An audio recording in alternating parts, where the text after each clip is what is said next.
বিসমিল্লাহির রহমানির রহিম। প্রিয় শিক্ষার্থীবৃন্দ, welcome to digital education Bangladesh. আজ আমরা শিখব সবার আমি ছাত্র সুনির্মল বসু পঞ্চম শ্রেণীর অনুশীলনীর প্রশ্ন উত্তর। শুরু করা যাক। প্রথমে আমরা কবিতার মূল ভাব জেনে নিই। প্রকৃতির কাছে আমাদের অনেক কিছু শেখার আছে। বিশাল আকাশের দিকে আমরা যখন তাকাই তখন তার কাছে শিক্ষা পাই উদারতা, তেমনি ভাবে বায়ুর কাছে শিক্ষা পাই কর্মী হওয়ার, পাহাড়ের কাছে শিক্ষা পাই মৌন মহান হওয়ার, খোলা মাঠের কাছে দিল খোলা হওয়ার, সূর্যের কাছে শিখি আভ্যন্তরে তৃপ্ত হতে, চাঁদের কাছে শিখি মধুরতা নম্রতা, সাগরের কাছে শিখি বিশাল অন্তরের অধিকারী হতে, আর নদীর কাছে শিখি দ্রুত বেগে ছুটতে। এমনি ভাবে মাটি পাথর ঝর্ণা প্রভৃতির কাছ থেকে আমরা অনেক শেখার আছে। তাই এই বিশাল পৃথিবী আমাদের শেখার এবং জানার এক বিরাট পাঠশালা। 2 নম্বর ছিল নিচের শব্দগুলোর অর্থ জেনে নেই এবং বাক্য প্রয়োগ করে বা বাক্য তৈরি করি বা বাক্য প্রয়োগ করি। উদার মানে মহৎ, দানশীল।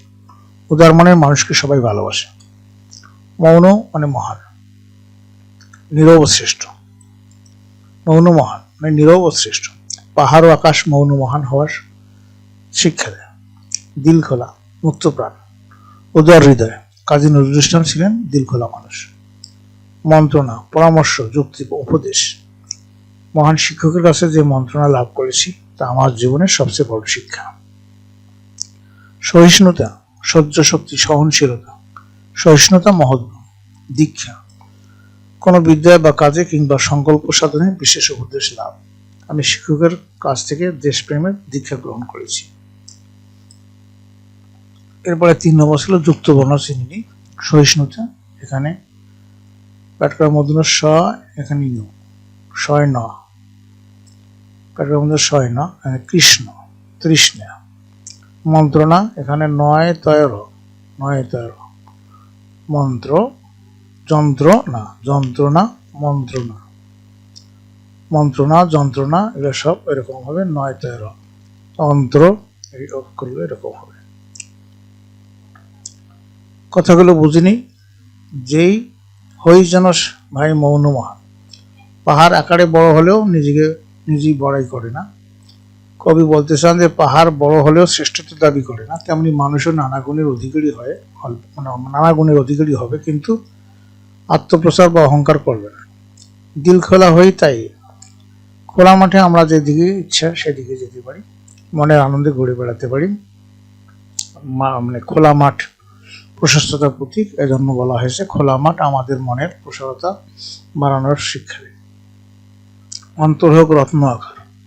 সাগরের মুক্তা প্রবাহ পাওয়া যায়, এসব জিনিস খুব মূল্যবান। সাগর যেমন নানা রকম মণিমুক্তা ধারণ করে, তেমনি আমাদের অন্তরেও সুন্দর গুণাবলীতে পরিপূর্ণ থাকা উচিত। বিশ্বজোড়া পাঠশালা মোর। এই বিশ্ব অনেক বড়, তার কাছ থেকে আমাদের শেখার শেষ নেই।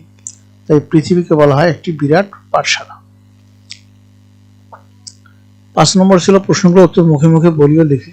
আকাশ বায়ু পাহাড় আমাদের কি শিক্ষা দেয়, খোলা মাঠ কি উপদেশ দেয়, সূর্য চাঁদ আমাদের কি শেখায়, মাটি কিভাবে আমাদের সহিষ্ণুতা শিক্ষা দেয়, বিশ্বজোড়া পাঠশালা মোর এ কথার অর্থ কি, সাগর ও নদী আমাদের কি শেখায়। আমরা এক এক উত্তরগুলো জানবো। তো প্রশ্নগুলোর উত্তর মুখে মুখে বলি এবং লিখি। যে আকাশ বায়ু পাহাড় আমাদের কি শিক্ষা দেয়, উত্তর আছে আমাদের আকাশ কি শিক্ষা দেয়, আমাদের উদার হতে শিক্ষা দেয়। বায়ু আমাদের কর্মী হওয়ার মন্ত্র বা উদ্দীপনা শোনায়। পাহাড় আমাদের মৌন মহান নীরব বা মহৎ হতে শিক্ষা দেয়। খোলা মাঠ আমাদের কি উপদেশ দেয়, যে খোলা মাঠ আমাদের দিল খোলা অর্থাৎ মন খোলা বা উদার হতে উপদেশ দেয়। সূর্য চাঁদ আমাদের কি শেখায়, সূর্য আপন্তিতে জ্বলতে অর্থাৎ নিজের শক্তিতে দীপ্তমান হতে শেখায়। চাঁদ হাসি দিয়ে মিষ্টি কথা বলতে শেখায়। মাটি কিভাবে আমাদের সহিষ্ণুতা শিক্ষা দেয়। মাটি নিজে নীরবে সবকিছু সহ্য করে, অর্থাৎ মাটির বুক চিরে সবকিছু জন্মায়, মানুষ ঘর বানায়, আবার সবকিছু মাটিতে মিশে যায়। মাটি তার এই সব সহ্য করার গুণের মাধ্যমে আমাদের সহিষ্ণুতা, ধৈর্যশীলতা ও সহ্য করার ক্ষমতা শিক্ষা দেয়। বিশ্বজোড়া পাঠশালা আমার এই কথাটির অর্থ কি? এই কথার অর্থ হলো এই পৃথিবী জগৎ হলো একটি বিশাল শিক্ষালয় বা পাঠশালা। আমরা কেবল শ্রেণীকক্ষেই শিখি না, বরং পৃথিবীর প্রতিটি বস্তু, আকাশ বাতাস, পাহাড়, নদী, মাটি, গাছ ইত্যাদির কাছ থেকে প্রতিনিয়ত নতুন কিছু শিখতে পারি এবং জ্ঞান অর্জন করতে পারি। ছোঁয়া ছিল সাগর ও নদী আমাদের কি শেখায়? সাগর আমাদের রত্ন আকার অর্থাৎ মুক্তার মতো মূল্যবান সম্পদের ভান্ডার হওয়ার শিক্ষা দেয়, আর নদী আমাদের আপন বেগে চলতে অর্থাৎ গতিশীল থাকতে শেখায়।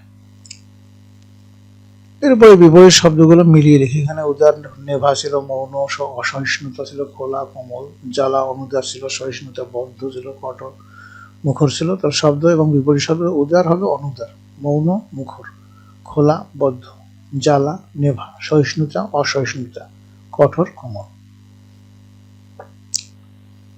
একই অর্থ হয় এমন শব্দগুলো জেনে নিই। আকাশ মানে গগন, অম্বর, আসমান, বায়ু, বাতাস, হাওয়া, পবন, সমীরণ, পাহাড়, পর্বত, শৈল, গিরি, সূর্য, রবি, তপন, দিবাকর, প্রভাকর, চাঁদ, চন্দ্র, শশী, বিধু, ইন্দু, শশাঙ্ক, নদী, তটিনী, নির্ঝরিণী, প্রবাহিনী, স্রোতস্বিনী, মাটি, ভূমি, মৃত্তিকা, পৃথিবী, ধরণী, ধরা, ধরিত্রী, বসুন্ধরা।